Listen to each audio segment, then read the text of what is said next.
Welcome back to Season 4 of the Sober Motivation Podcast. Join me, Brad, each week as my guests and I share incredible and powerful sobriety stories.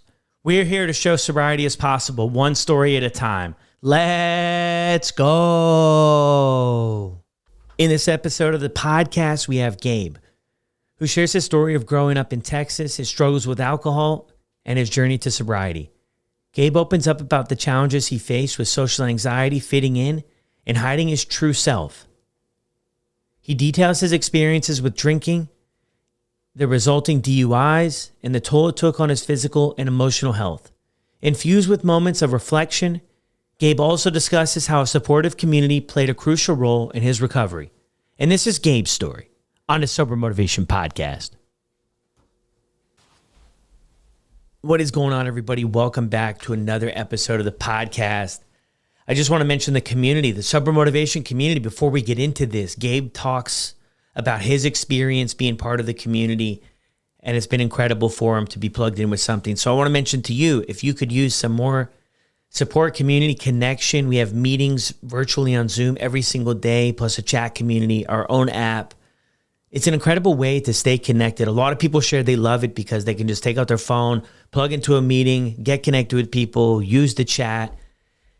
And it's so close to them, right? You have your phone everywhere. So you can always stay plugged in, help other people, support other people, get the support, ask questions, stay connected. It's so important on this whole journey to be involved with that process. So I'll throw the link down in the show notes below, 30-day free trial. Would love to see you there. I host 3 meetings a week over there, Monday, Wednesday, Friday. And yeah, let's meet. Now let's get to the episode. Welcome back to another episode of the Sober Motivation Podcast. Today we've got Gabe with us. Gabe, how are you? I'm doing good, Brad. How are you? Yeah, I'm well, man. I'm glad we can connect on here and have your story. We've known each other for quite a bit in the square, so it's really cool to have you. Yeah, no, I'm glad to be here. Thank you for having me. Yeah. So what were things like for you growing up? So I grew up in a small West Texas town, Odessa, Texas, where it's all football and oil. Not a lot to do there, but I had a great childhood, really. I mean, my family was supportive. I have 2 older sisters. I was the youngest and the only boy, so some people might say I was spoiled, but it is what it is. So, I mean, I was pretty active in a lot of sports. I played baseball, gymnastics, even my extended family. We were super close, got together for every occasion. So yeah, that's pretty much how my childhood went. It was just a lot of fun. Yeah. How much younger are you than your sisters? Oh, gonna make me do math. My oldest sister is 10 years older. Oh, I believe my middle sister is about 6 or 7 years older than me. okay. So I mean, So when you're younger, that's quite a bit. That's quite a bit of years. Yeah. yeah, so definitely often found myself not necessarily alone, but feeling alone. I had to make my own fun sometimes. So Yeah. When's the? It's interesting you mentioned that too. I saw something recently that said we heard about it a lot on the show. That sense of not necessarily being alone, but feeling alone. When do you first pick up on that? I mean, definitely 3rd, 4th grade, like during the summers of it all, like, I wasn't around everybody. So it was like I would just have to find things to do, play outside, or we had our dogs and stuff and some video games and stuff. But it was always fun, but I was always curious about a lot of things. So I was always definitely keeping myself entertained. Yeah, that part. Yeah. How does school and everything look like for you? Did you have middle school in Texas? Did they have elementary, middle, and high school? Yeah, so we go through, what is it, kindergarten through 6th, or at the time, I think it might have changed now, but kindergarten through 6th, 7th through 9th, and then 10th through 12th. That was our kind of setup. Elementary, definitely, because I knew at a young age that I was different from a lot of the guys there. They all wanted to play football and basketball, and it was all about like fighting and all this stuff. And for myself, I was more on the creative side. I definitely enjoyed gymnastics, and when we'd go to the football games, I would look at the cheerleaders playing pom poms. I'm like, yeah, I want to go do that more than play football. And so yeah, I definitely knew at a young age. And then you hear kids at that age talking about calling something gay or That's girly. And so that kind of always put a lot of pressure on me because I pretty much figured out I was gay in the fourth grade. Fourth grade. Wow. Okay. Yeah. So it was pretty early. Yeah.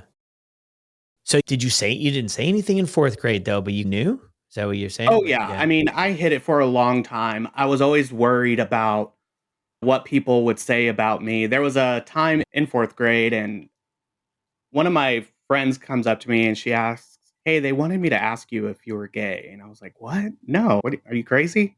And they're like, "Well, because you hold your hand up and have a broken wrist." And I'm like, "What?" So in my head, I'm like internally freaking out. I'm like, "Oh no, they know." So I stopped doing that. And that kind of led up to a lot. I always paid attention to what other people were saying about me, and I let that kind of dictate what I did. Like going through junior high, it wasn't cool to play baseball. So I quit playing baseball. Gymnastics, like I wanted to continue doing gymnastics, and I told them that I was going to go for our high school team, and they said it was girly and that it was gay. And I was like, so gave that up too for a while, even though I really enjoyed these things. But I was so worried about people finding out that I was gay that I just, anything that they deemed made me just follow suit and just follow what they wanted. And so that kind of continued pretty much through junior high.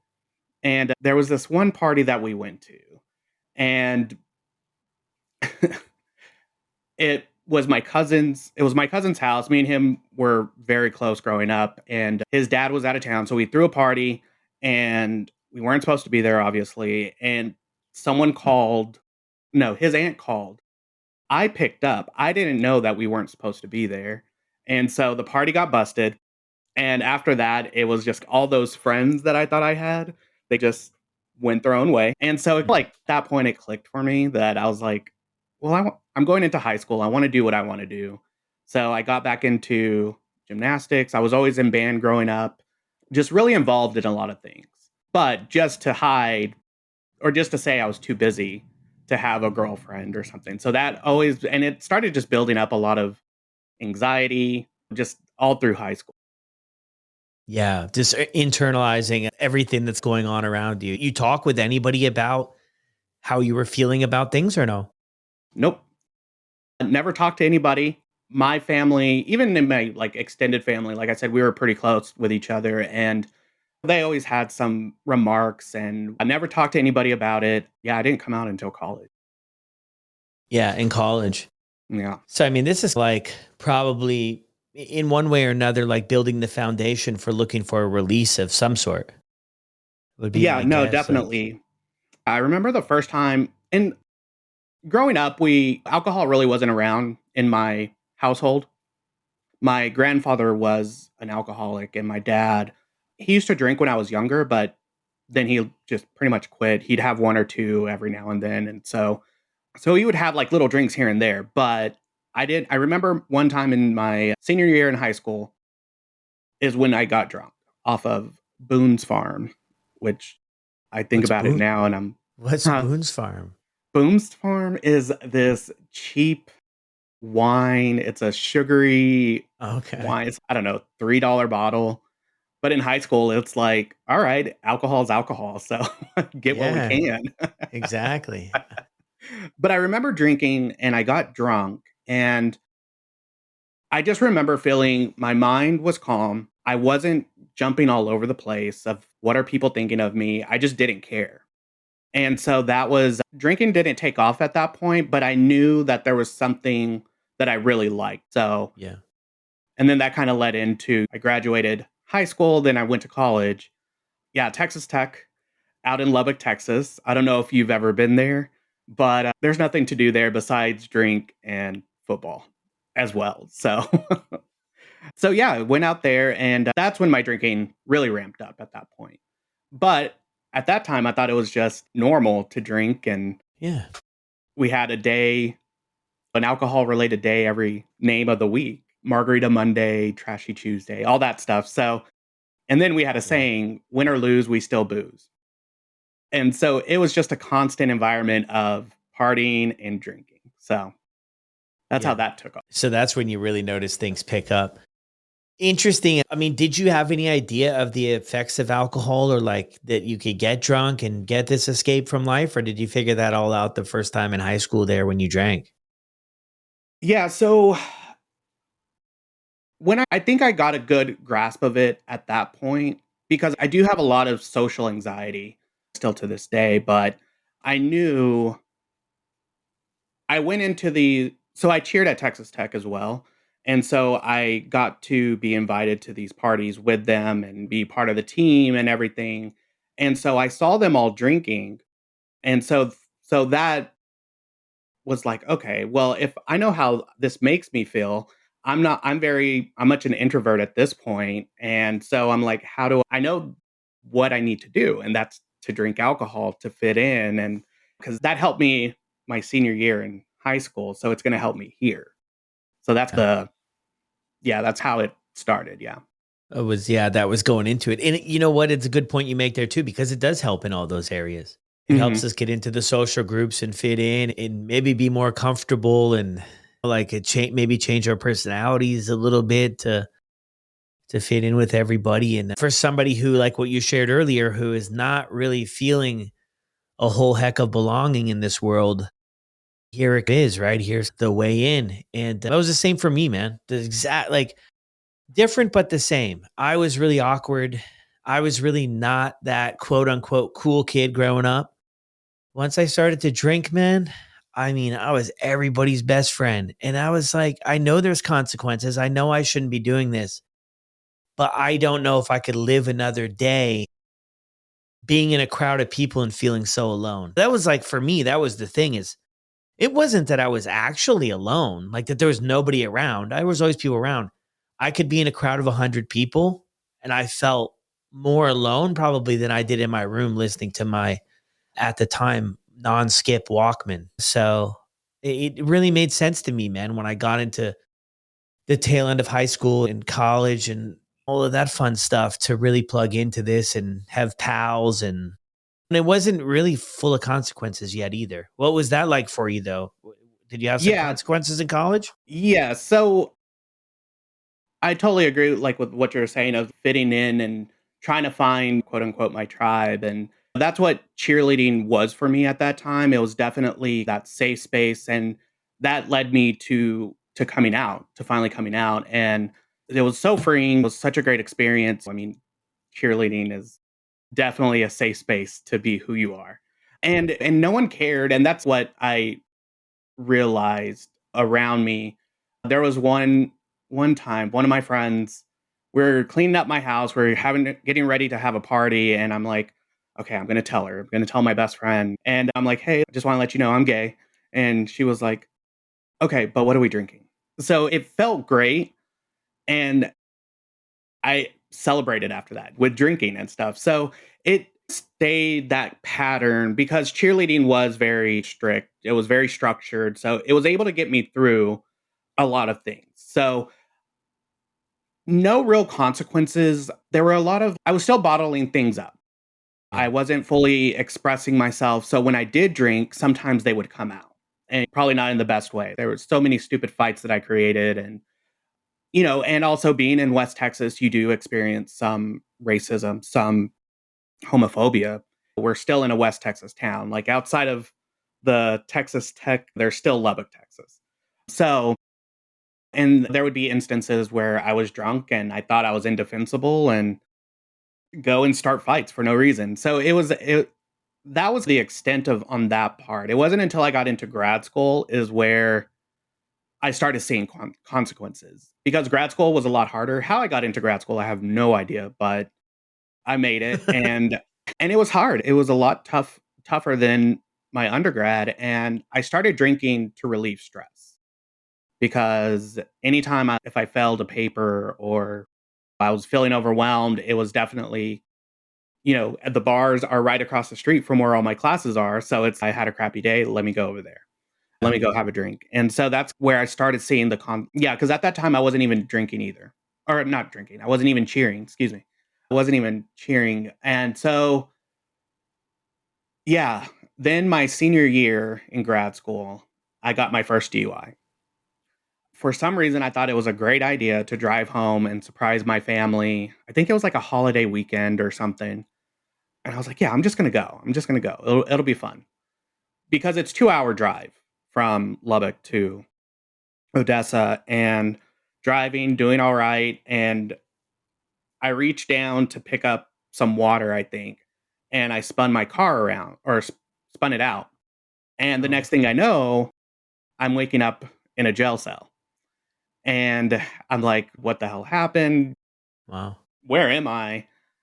And so my dad and my sister picked me up. It was a awkward car ride home because I was in a town 30 minutes away from Odessa. And yeah, we talked about it, how bad it was. But then we went and saw my extended family. We got together and I told them, I was like, ashamed. It's a DUI. It's trouble with the law. I was in jail. And some of them laughed. They're like, "Oh, I got one too. It's not a big deal." And so they're like, "Come have a beer with us." And so had a drink with them and it was almost like a rite of passage, oddly enough, which is weird. But yeah, no real consequences were from that. I didn't learn anything from it. Obviously, I kept drinking. No, and it Yeah. wasn't even a red flag. It wasn't even something that just popped into my head. So, yeah, went through grad school and got a second DUI thinking I can make it home. And Going home that too. one, huh? This is going home as well. No, that was going to the place I stayed in where I was living in Okay. Lubbock. Yeah. But this one had more consequences, obviously. It's the second one. So luckily I got probation. I had to take all these classes and just pay so much money. But it was right when I was about to graduate from getting my master's degree. So Yeah. yeah, that was a little inkling of something else. This alcohol might be a problem. Yeah. Did you surround yourself with people drinking? I mean, what was drinking like for you? Drinking every day at the bars? How did it look? Yeah, so I mean, pretty much through college, it was anytime is a good time to drink. Typically, we started on a Thursday. We planned out what we did Thursday, Friday, Saturday. It was a lot of house parties. Then if we did go out, we knew all the bartenders. Being a cheerleader, you got in wherever you wanted, and it was just all partying. We all partied. There was no one else. I remember there was one friend who was visiting one of my other friends. And we were at one of our favorite bars, and I was like, "Hey, I'm gonna go get you a margarita." And she was like, "No," she's like, "It's okay, I don't drink." And I'm like, "What? Like that? No, that doesn't make sense. Who doesn't drink? Especially people in college." I think that's how I justified everything. I was like, "I'm in college. Yeah. This is what I'm supposed to be doing." And Yeah. so, but it never really dawned on me that there were people that don't drink. That was just what our Yeah. environment. Yeah. It's relatable to I'm just in college. I'm just in college. I was like that too. And I was like, obviously, when I'm done with college, it'll real world and I'm going to get serious. What I failed to realize then that I realize now is like, wherever you go, there you are. That's that simple quote is, I mean, I can think about it all day about how I want my life to be and how I want my life to change. But if my behavior and my habits don't line up and I don't adjust there, nothing in my life is going to change, at least for the long run. Like temporarily, I was always good at putting on a show. If I got in Mhm. trouble or probation again or jail again or whatever, I got in some trouble, I could get things together for maybe a week or just get really sneaky with things. But I knew for duration, there was no way I could keep it together because the underlying behaviors there, I was not making any effort in changing them. And probably in my college years, I didn't think anything was wrong. I didn't. It's what everybody I hung out with. This is literally what they did. If you didn't drink, this is the way I look at it now. I'm like, if you didn't drink, there wouldn't be any sense to hang out with me or the people I was hanging out with. You would have done other stuff because that's literally what we did. So if you didn't drink, there would have been no time other than when we were sleeping. So how do things look like for you after that, after grad school and everything? Do you get out there into the workforce or how do things look? Yeah, so after I graduated, I was still dealing with the DUI. I was still on probation, having to go in and check but also I was looking for a job and I ended up getting a job in Dallas. So got everything transferred over there. I had to do a IOP as part of my Oh, you had to go to an IOP. Did they do any sampling or anything? Like, were you on this probation? Are you allowed to drink or no? no.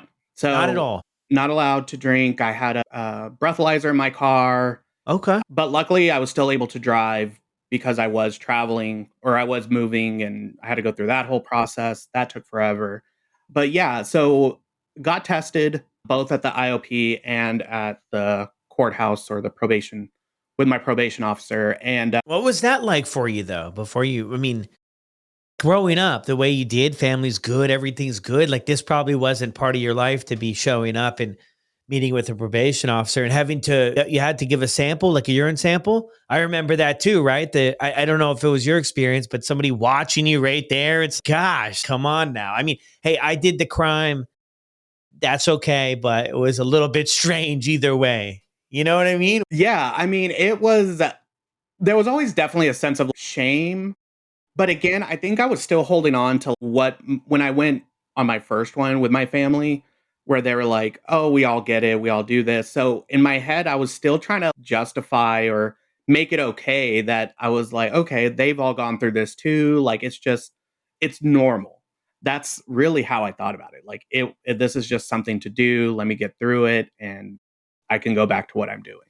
Yeah. Yeah, even because and during the IOP, I was going through the motions. I wasn't even a little bit. I think maybe that's maybe where it sparked it a little bit that I might have an issue because also I'm stubborn as hell. So it's I don't know what it was going to take, but I even started planning like I can drink on this day. I need to stop on this day because I have a meeting that I might or may not get tested for. So Yeah. like I Okay. was So still drinking in yeah, you were still between. drinking. Okay. Yeah. Yeah.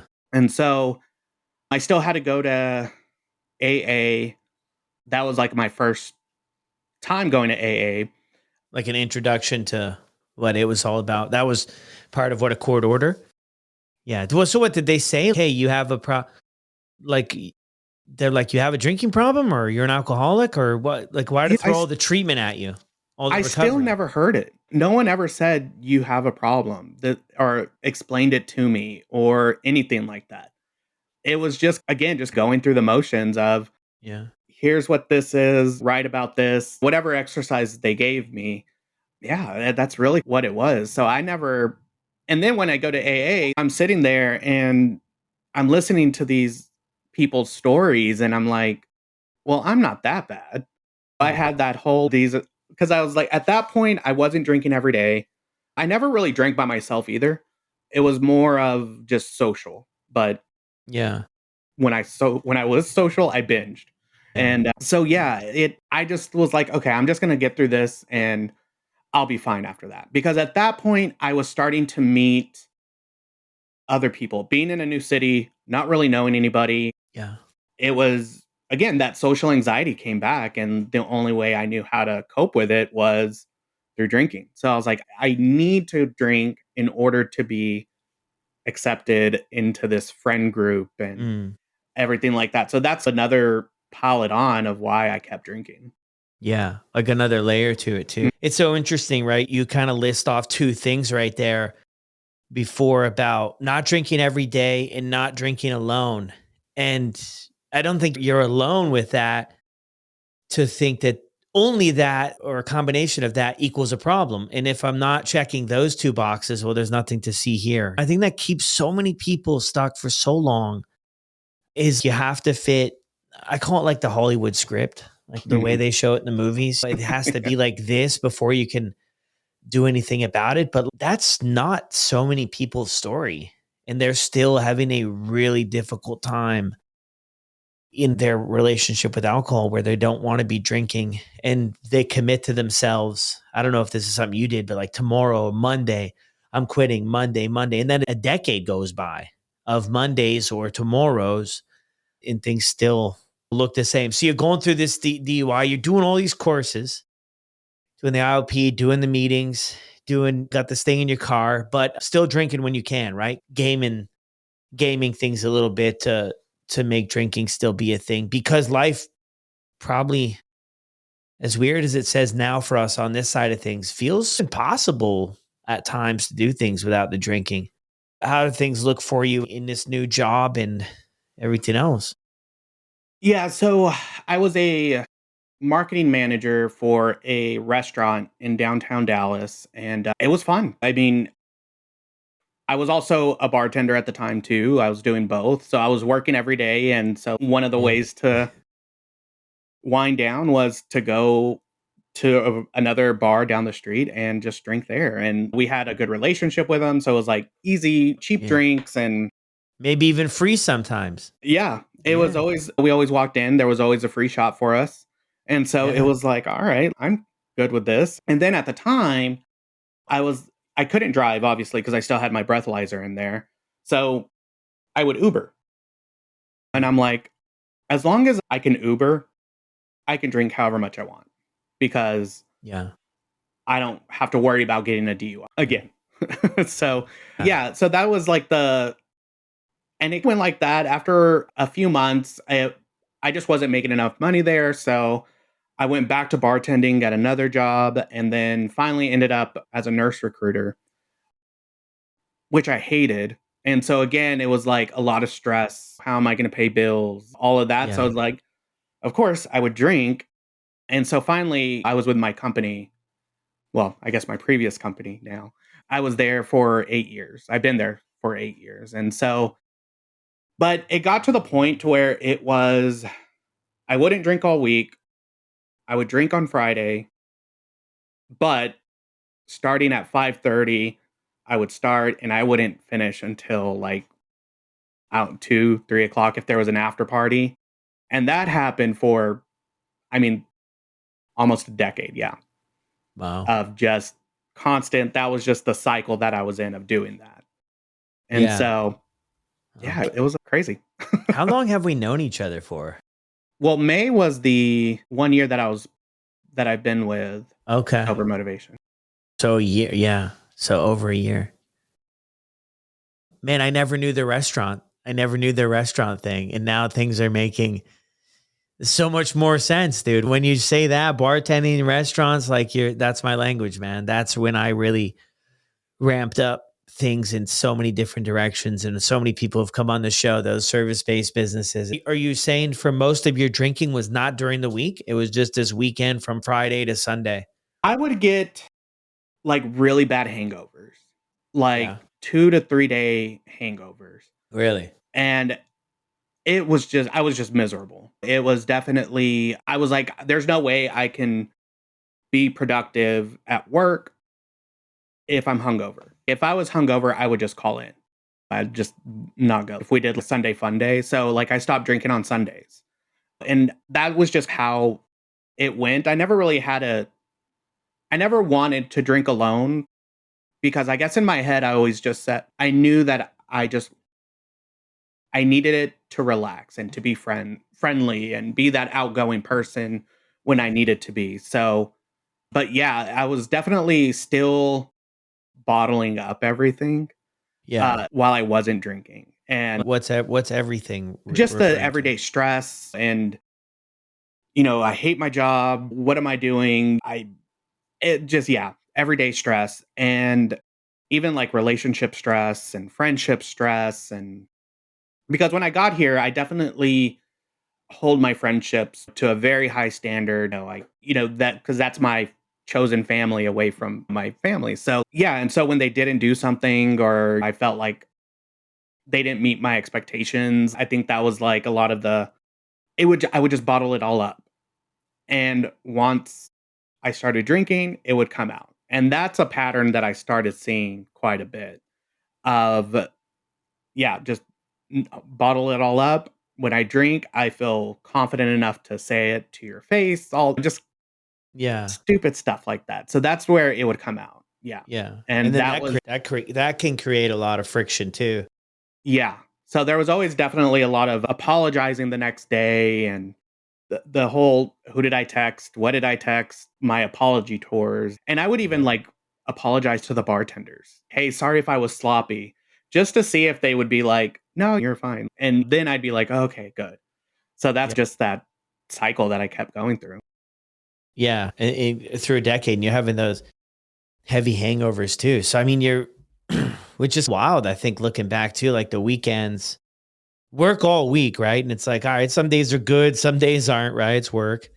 And then the weekend is like the time to unplug or do this. And I was the same. I mean, I drank every day, but I probably drank more on the weekends. And looking back, I was like, man, the weekends are so much different now in sobriety, but I was just wasting them either drinking or just feeling like crap. And it wears on you, I think, over time, right? It wears you Yeah. down. Yeah, no, definitely. Because I met my husband while I was drinking. When was that? Oh, you're going to make me do math too. A guesstimation is good enough. I think 2019. Okay. Yeah, it was right. Yeah, 2019, November. Yeah. Met him. We got together. And which is funny, we met online. He messaged me and I was at home for the night and he was actually drunk. And I told him, no, it's all right. I was like, no, I'm okay right now. You're drunk. So it's ironic that that's how that happened when he's the one, he could take it or leave it. He's not a big drinker at all. But yeah, so I met him and yeah, it just a lot of stupid fights about Yeah. it that I caused. I never wanted the party to end. I was always wanting to go out, always wanting to be the last person to leave or go to an after party. And I just basically tell him, you don't tell me what to do. Like, I'm my own person. And Yeah. for Yeah. some odd reason, he has stuck with me through all this. Wow. So, yeah, but it was a lot of ups and downs. And yeah, it was interesting. Like, I'm really grateful to have him in my life and to be there for me. But he is actually the one too that kind of started planting a little bit of seeds of maybe we should try moderating. Have you ever tried just having a couple of drinks? And in my head, I'm like, sure, why not? Because I do love him. So let Yeah. me try it.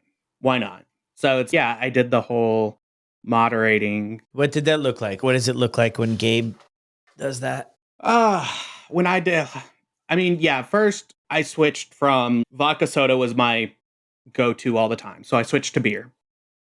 But then I'm drinking 10 plus beers, still Yeah. same effect, nothing changed. So I was like, okay, let me do the water in between. Let me try to, and then I try to limit how many drinks I had. And because we would jump from bar to bar, we would see 3 or 4 bars. So I'm like, Yeah. okay, I'll have a drink or two at each bar. But then by the time I got to the last bar, I'm drunk. All those rules go out the window and I'm just back to drinking, like back to Yeah. drinking vodka. And so Wow. it was just, it never worked. It was always a hot mess. Yeah. So, man, you must have been spending a fortune out at these bars if you were going to all these places. Yeah, my bank account hated me. It was definitely, yeah, credit, like my bank account was always in the red. I always had to figure out, okay, I can spend like $50 on groceries because I don't really need to eat a lot. And yeah, it was a hard time during that part. I'll say that. Interesting though to me, okay, how this is like earlier in the story you touched on those two things, right? Solo drinking and drinking every day. You weren't checking those boxes, it wasn't part of your life. How do you with the way you're going about it, right? Cuz man, I'm thinking like this is the reason why you're drinking was I'm just guessing here is probably different than what some people were drinking that drink on the weekends type deal. But a lot of people do that stuff, drink for the weekends. How were you able to get to a point to say, okay, you know what? Maybe there's something else going, maybe there's a problem here, or however you frame it up. So there were times throughout, and it really was with my husband is when I actually started thinking about this. So like the last 6 years. But there was one time that I had a really close group of friends and there was some issues with one of them. And so the group just split up. So I felt a little lost.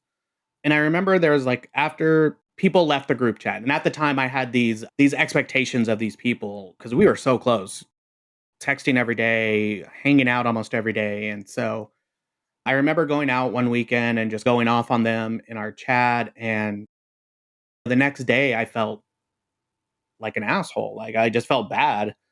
And so I just started looking and thinking about it. And actually the first time I went to AA popped into my head and I was like, huh. I was like, let me go check it out again. So I go and I went there, I sat down, and it was a gay men's night thing. And go in there and they talked about people in a sense of if these people go out and drink all the time, they'll end up in here at some point.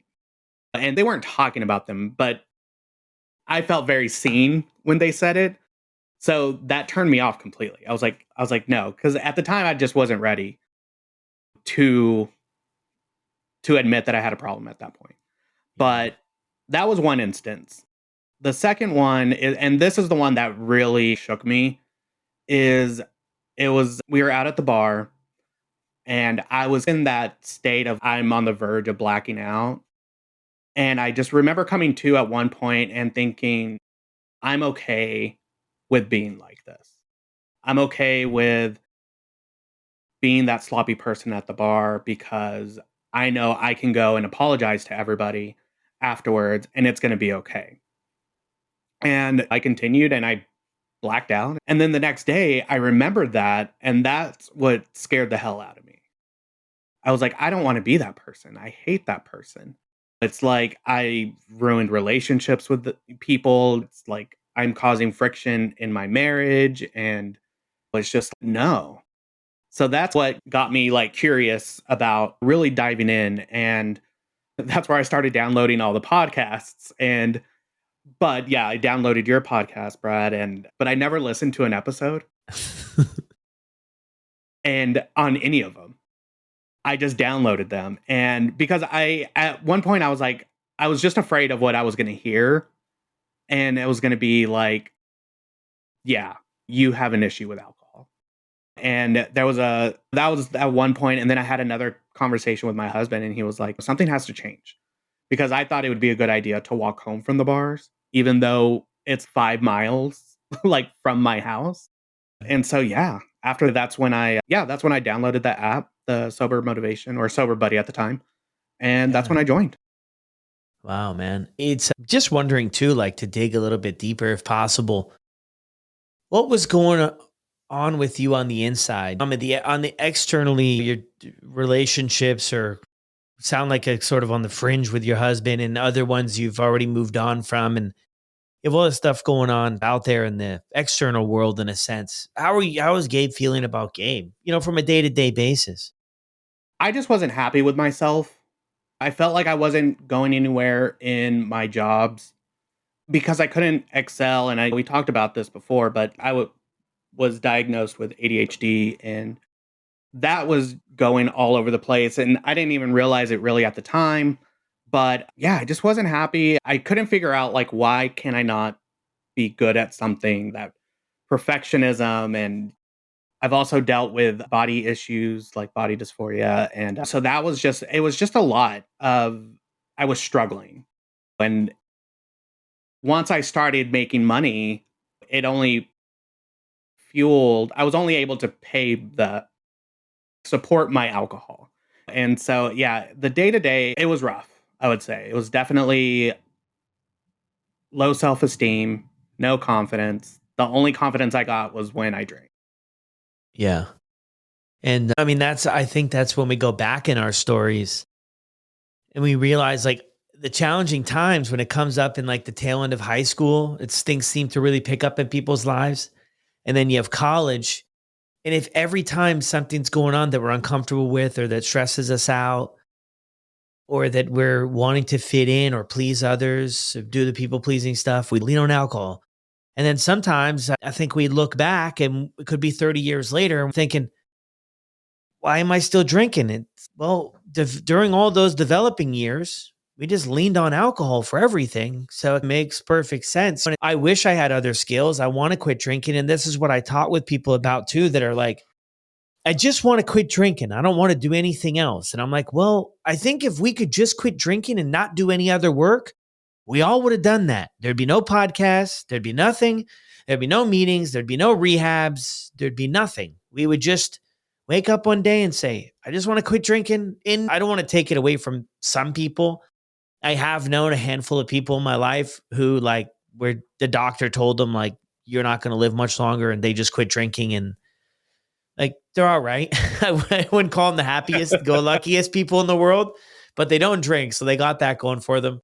But that's what I think it comes down to, man. Is like, what are we willing to change? And then it's like hindsight's 2020. We can see like how this played out. Is that was a lot of people share it too as like a best friend or something we could always count on, but it gives us this sort of feeling or escape, man. So all very relatable in its own sense to what I've heard and some of my journey to this point.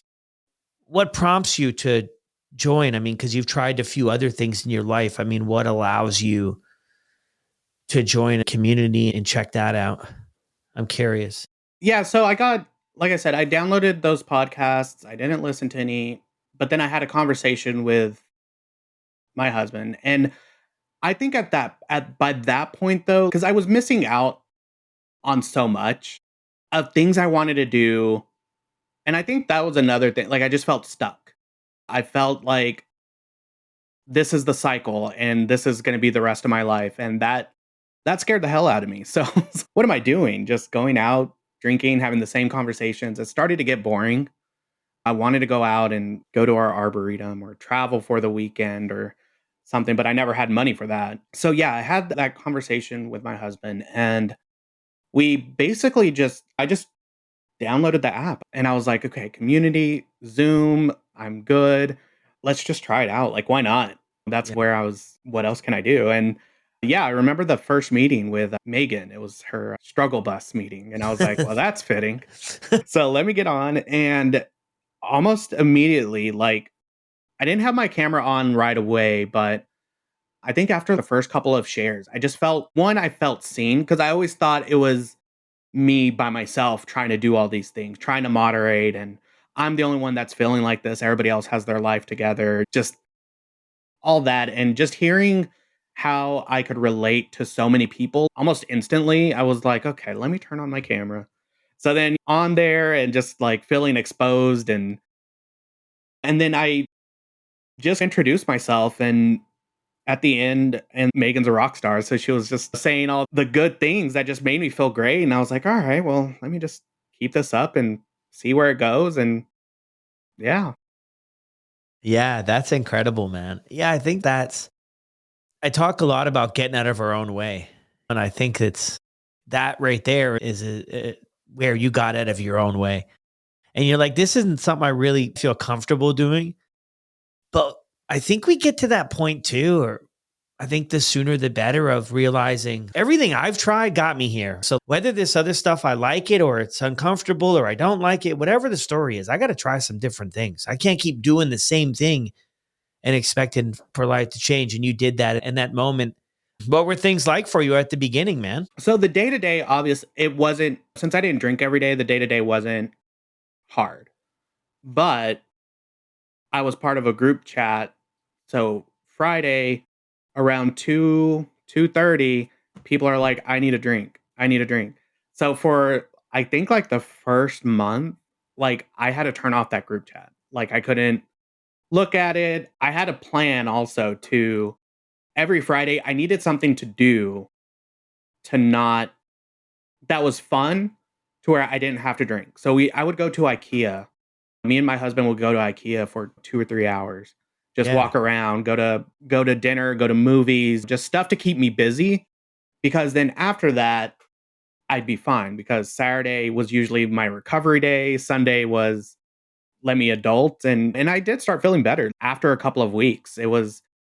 But after a couple of weeks I started feeling I would get cravings because my body was still getting rid of the alcohol and that was just where I was for like about the 3 months because I did have a slip during this and I've talked about it before, but I don't think I was really fully open and honest while I was there. Like I wasn't lying. I just was like in my head I didn't know because I still had a trip coming up to New Orleans that I had New already paid Orleans. for. Yeah. So I was like future tripping for sure because I wanted to go to New Orleans and I wanted to experience because I love New Orleans in general. I love their food, the culture, everything about it. Yeah. And obviously the drinking was a big part of it too. And so, yeah, I felt like I was just saying the right things of what people wanted to hear at the very beginning. And it was just very, again, just going through the motions. Like, I feel like that's a theme of People my life. pleaser. People pleasing. Yeah. And I was learning a lot. And I think if I didn't have that trip, I don't think I would have had a slip because things were going good. I felt great about not drinking and, handling it with friends and everything like that. But yeah, it wasn't until after my slip is when I like recommitted because I Yeah. was scared to tell the community. I was sitting in bed with the worst hangover ever. How did it And come about though? How did it come about? So you went to New Orleans and then so I tried to, I was like, well, I don't want my first time drinking after 90 days to be in New Orleans. So let me drink the week before. So that's where I did. And it's like I had never skipped a beat. Like I went right back to drinking just as much, if not more. yeah, yeah. Nothing bad happened that night, but I just remember getting home and I just remember not having as much fun. Like just because, and then also like that guilt started creeping in even before the hangover. And so, yeah, I just remember it just wasn't fun. I was like, Mm. because it took me a little bit to get used to drinking. Well, it's Like kind of my gross. So stomach. it's like, Yeah, it's like I was drinking for the first time all over again. The burning and yeah, yeah, just like the body. Well, a lot of people share that too. Like your body's kind of in shock if you've had a break from it and then you go back. It's, oh my gosh, what are you doing to me? Right. A lot of people yeah. share something like that. So you kind of had an idea going into it. A lot of people talk about we have our next drink between our ears before we actually have it in the real world or whatever you want to call it. You know what I'm saying? And that's like where we want to try to catch it before it manifests into things. So yeah, I mean, great awareness on that too, though, about how things were. And then I think it's easing our way in, ourselves into to see what's going to work for me and how am I going to do all this. I can only imagine too, Gabe, you're wrestling with the fact of drinking on the weekends. And although that is definitely enough to have a problem for sure, but I can see how. But I mean, and then on the flip side of it, I drank every day and I still didn't think I had a problem. So, I mean, I think either way, we can convince ourselves of whatever the heck we want. But Yeah, and then I started getting into kind of going to the gym and trying to do that, and it was just like I kept getting this plateau, and I'm like, well, what's the cause? And it was alcohol, because I drank so much on a Friday night that that I felt like crap the whole week. By up until maybe the Thursday, I started feeling good again, and it's just like I was miserable at my job. I hated my job. That like so it was just yeah, it was just how it made me feel, like, it would ruin my whole week. yeah, yeah. So you go to New Orleans No, and I you never had to went. drink. I What? decided to cancel You never went. yeah, I decided to cancel the trip because yeah, because of that, and I got sick, but I was like, "I don't wanna go because I know if I go, I'm gonna drink again." Yeah. And it was from that slip that I realized I don't wanna drink anymore. Because so many good things happened in those 110 days that I liked. I was able to like my stress, my anxiety, just I don't want to say it was non-existent because it's still there. But Yeah. and one thing that really did, I heard in one of the meetings that you're going to get confidence from not drinking. Yeah. To me, I was like, that's the dumbest thing I've ever heard. Because for myself growing up through all this, Yeah. drinking I used alcohol for confidence. That's where I got my confidence. So in my head, I'm like, you're telling me to take this away, the one thing that does give me confidence. And in those 110 days, I started feeling confident in myself.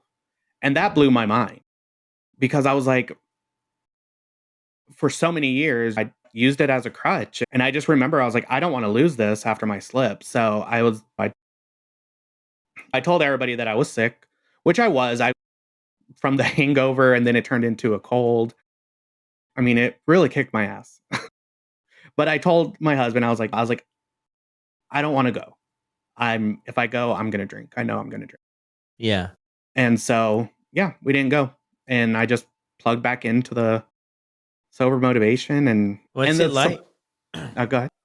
Oh, no, sorry. Finish that thought. I was saying, when I was laying in bed, I was crafting like this message of what I wanted to send the community. And I kept going back and forth on it. And I wanted to tailor it because I was still in that mindset of I need to say the right things to people. But I was like, you know what? Just write whatever. Just say you messed up. Yeah. So I did. And just the amount of support that I got, no judgment. And I was literally, every message I got that came in, I would just start crying all over again. It was just a blubbering mess. And then the private messages, and it was just like, this is real support that I haven't had in a long time in that sense. And that's really what motivated me. I was like, I don't want to lose this confidence that I'm getting. I don't want to lose my husband, any more relationships. And this community really did the trick. Yeah. Wow, that's beautiful, man. Yeah, because it's not easy to come back with things. I mean, you've been around the community now for some time, right? You've seen a lot of different journeys, and everybody's got their own road, their own path they're on, right? We can't force anybody to do anything, but I think there's extreme value in not running anymore. I look back on my life, and my life really changed when I was accountable to something Mhm. bigger than me, a group, a community, whatever it is. That's when it changed. When I just ran, anytime it got hard, I just used to run from everything. Oh, yeah, I'll just avoid that. I won't deal with it. The only problem there is there's no growth. There's no growth. And I think that's really good, man, that you plugged back in there and just said what's going on. And for people to meet you just where you're at, I think is beautiful, and Yeah. that's just changes everything. And that's why we talk about all the time, getting involved with other people that understand the journey. Because if I talk with people around me that don't understand what this is all about, dude, they're just like, come on, you can have one beer. I mean, people don't really tell me that, but you get what I'm saying, right? Back like earlier when I first started all of this, come on, there's got to be no reason why you can't have one beer. But when I talk with people that are in this lane with me, they know that it's the first one that gets us. It's not the 20th. Yeah. No, I definitely think, yeah, I totally. And that's what I tell people in the community as well. I have a great support system outside of this community, and they can empathize, but they don't fully understand like this community does. Because I can come in and tell people I have these DUIs, and they're like, okay, yeah, we get it. There's no judgment. Whereas if I was to tell someone outside of here, they might look at me crazy. And so, yeah, I, there's something about this community or just community in general that I think is just so much, it makes things easier. And I'm just, yeah, definitely grateful for this community and not drinking. Yeah. And we're grateful for you too, Gabe. I always think about it sometimes like lifting a couch. Like I could probably break my back and lift it up, or I could just ask someone to help me. And yeah, and I mean, there you go, right? I think that's like community on a smaller scale, and community is bigger, and you make relationships. And I mean, if you meet people, you had to barbecue there, right? With a couple people from the virtual world there in Texas. So Melissa? yeah, great job, Gabe. I mean, how long has it been now? June 23rd will be 10 months, that continuous. And then, but been on this journey for over a year. So it's been a good Yeah, one now. which is great, man. And I going back to when you were sharing too about the slip, like it was a check in maybe in one way or another of maybe I need to plug in a little bit more, be mindful, be aware in a couple different directions too about just what's going on. Yeah, it made me just realize that me and like it made it official. Made the breakup with alcohol like official. Yeah.